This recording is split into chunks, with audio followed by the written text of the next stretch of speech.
पार्वती मैया देवों के देव महादेव भोलेदानी से कहत रही कि कब तक ऐसे पहाड़ पर जिंदगी कटी, एगो छोट मोट घर रउआ बनवा देती।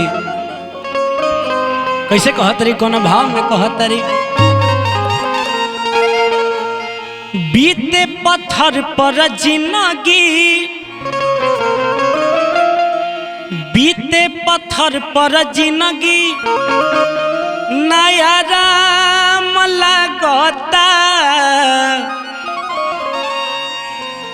कि कहिया घर बनबैब बलमुआ, और घाम लगता। और बीते पत्थर पर जिंदगी, नया राम लगता। बीते पत्थर पर जिंदगी, नया राम लगता। कहिया घर बनबैब बलमुआ, घाम लगता। कहिया घर बनबैब बलमुआ, घाम लगता। बीते पत्थर पर जिंदगी, नया राम लगता। बीते पत्थर पर जिंदगी, नया राम लगता। कहिया घर बनबैब बलमुआ, घाम लगता। कहिया घर बनबैब बलमुआ, घाम लगता।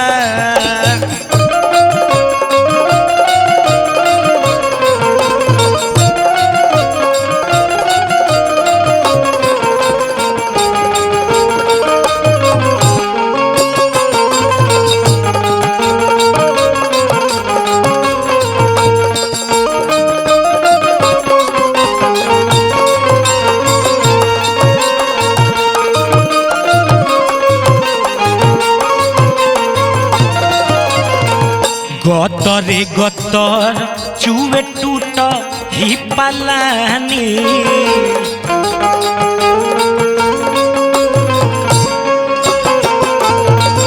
बरसेला सावन राजा हम भींजतानी।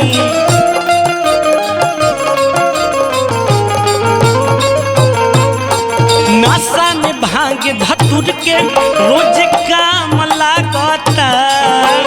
नशा में भांग धतुर के रोज काम लागता। कहिया घर बनबैब बलमुआ, घाम लागता। कहिया घर बनबैब बलमुआ, घाम लागता।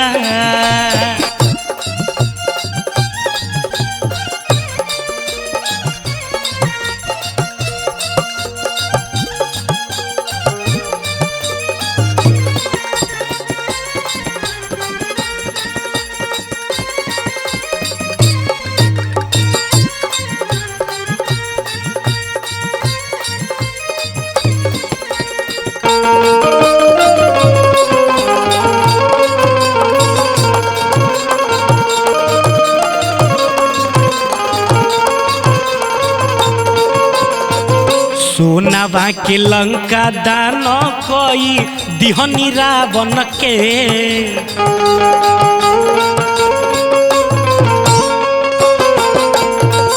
झूठा हूँ लगवले बानी मेला रहुरा सावन के।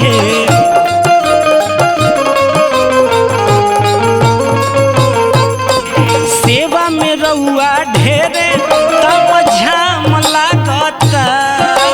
सेवा में रहुआ ढेरे तब झाम लागता।